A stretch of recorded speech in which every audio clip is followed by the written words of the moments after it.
Hello, praise the Lord.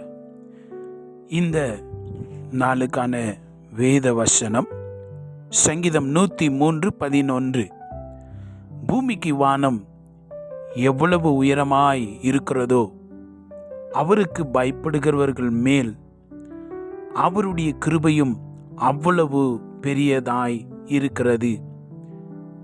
நமக்குள்ளே கிருபையை சத்தியத்தையும் கொண்டு வந்த அந்த மகிமையின் தேவனுக்கு கொடான கொடை ஸ்தோத்திரங்கள் உண்டாவதாக. இங்கே தேவனாகிய கர்த்தர் தமக்கு பயப்படுகிற பிள்ளைகள் மேலே அளவற்ற கிருபையை வைத்திருக்கிறார் என்று சொல்லி இந்த வசனத்தில் வாசிக்கிறோம். 2 காரியங்கள் இந்த வசனத்தில் இருக்கிறது. ஒன்று, வானத்தின் உயரத்தை ஒப்பிட்டு இங்கே சொல்லப்பட்டிருக்கிறதை கவனிக்க வேண்டும். அவ்வளவு அதிகமான பெரிய கிருபையை தேவன் வைத்திருக்கிறார். 2வது, தேவனுக்கு பயப்படுகிறவர்களுக்கு அந்த கிருபை கிடைக்கிறது. அப்ப பயப்படாதவங்களுக்கு அந்த கிருபை இல்லை என்று அது பொருளாகிறது. எனக்கு அன்பான தேவனுடைய பிள்ளைகளே, நீதிமொழிகளிலே விதமாய் வாசிக்கிறோம். 9:10 கர்த்தருக்கு பயப்படுதலே ஞானத்தின் ஆரம்பம், பரிசுத்தரின் அறிவே அறிவு. அப்ப இந்த பயப்படுதலும் தேவ கிருபையும், அந்த கிருபை நம்ம மேல இருக்கிறதுனால நமக்கு என்னெல்லாம் உண்டாகும், எப்படியெல்லாம் அந்த கிருபை நம்ம வழி நடத்தும். இந்த கிருபையை சார்ந்து நிற்க வேண்டும். அந்த கிருபையை சார்ந்து நின்றால் நாம் ஜெயித்து விடலாம் என்று இந்த வார்த்தை சொல்லுகிறது. The grace of God is upon us in immeasurable way. அளவிட முடியாத அளவுக்கு பெரிய கிருபையை தேவன் வைத்திருக்கிறார். ஆனால் பயப்படுகிற பொழுதுதான் அந்த கிருபையை பற்றிய ஞானம் நமக்கு விளங்கும்.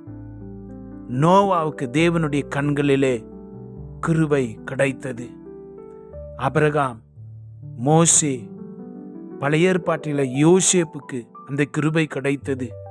இவர்கள் எல்லாம் அந்த கிருபையை சார்ந்து நின்றபடினாலே எத்தனையோ இடர்பாடுகள், கஷ்டங்கள், சூழ்நிலைகள், பாவங்கள் எதுவுமே அவர்களை மேற்கொள்ள முடியவில்லை. காரணம், கிருபையில ஐஸ்வர்ய சம்பன்னராய் இருக்கிற தேவன் அவர்களுக்கு அதிகமான கிருபையை கொடுத்தார். இன்றைக்கு அருமையான தேவ பிள்ளையே, இயேசப்பா சொல்றாரு, நான் உங்க மேல அவ்வளவற்ற கிருபையை வைத்திருக்கிறேன்.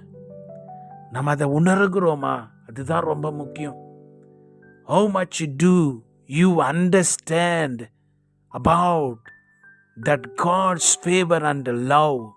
அந்த தேவனுடைய கிருபையையும் அன்பையும் நம்ம எந்த அளவுக்கு நாம் உணர்ந்து கொள்ளுகிறோம்? அதான் சொல்ல, நீங்க பயப்படுகிற பொழுது அவருக்கு பயப்படுகிறவர்கள் மேல், அல்லேலூயா. இப்ப இந்த பயப்படுவர்கள் மேல அவருடைய கிருபை, பயப்படுகிறவர்களுக்கு அந்த கிருபையை பற்றின ஞானமும் அறிவும் அவரிடத்திலிருந்து நமக்கு வருகிறது. இன்றைக்கு கிருபை எத்தனை பேர் அசட்டை பண்ணுகிறார்கள்? நீங்க கிருபையை சார்ந்து நின்று கொண்டால் எவ்வளவு பெரிய சூழ்நிலை நீங்க ஜெயித்து விடலாம். பழைய ஏற்பாட்டில் யோசிப்பு அதுக்கு ஒரு நல்ல உதாரணம். ஆதியாகமத்தில், புதிய ஏற்பாட்டில் அப்போஸ்தலனாகிய பவுல் எத்தனை கஷ்டங்கள், நெருக்கடிகள், அவர் மரணத்தையே அவர் தாண்டி வந்தாரு. அவர் சொல்றாரு, பிழைப்போம் என்கிற நம்பிக்கையே இல்லாத நிலைமையில தேவ கிருபை கூட இருந்ததுனால எல்லாம் உயிரோடு வந்தாங்க. அவரோடு இருக்கிறவர்கள் எல்லாம் கப்பல் பிரயாணத்தில் உயிரோடு வந்தார்கள். வார்த்தையில வாசிக்கிறோம், கிருபை உன் மேல இருந்துச்சுன்னா பாவம் கூட உன்கிட்ட வராது, பாவம் உன்னை அணுகாது, உன்னை மேற்கொள்ளாது. அல்லேலூயா. தேவன் உங்களை விழுந்து போக விட மாட்டார். எனக்கு அன்பான தேவனுடைய பிள்ளையே, நீங்க பலவிதமான சூழ்நிலையில கடந்து போய் கொண்டிருக்கலாம், சவாலா இருக்கலாம், ரொம்ப பெரிய பிரச்சனையா இருக்கிறது என்று சொல்லலாம். ஒன்றை ஞாபகம் வைத்துக் கொள்ளுங்கள், the grace of God is upon you. It will bring you out as a very successful person. அது உங்களை ஜெயம் கொண்டவர்களாய் வெளியில கொண்டு வரும். ஆனா அந்த கிருபையை நம்ம ஆனர் பண்ண கத்துக்கொள்ள வேண்டும். அந்த கிருபையை நம்ம எளிதாய் நினைத்து விடக்கூடாது. இலவசமா கிடைக்குது என்று சொல்லி நம்ம சம்பாதிக்க முடியாது. தேவன் இலவசமாய் கிருபையாய் நமக்கு கொடுத்திருக்கிறார். அல்லேலூயா. எபேசியர் 1:8 வாசிக்கிறோம், அந்த கிருபையை அவர் சகல ஞானத்தோடும் புத்தியோடும் எங்களிடத்திலே பெருக பண்ணினார். நீங்க தேவனுக்கு பயந்தா அந்த ஞானம் விளங்கும்.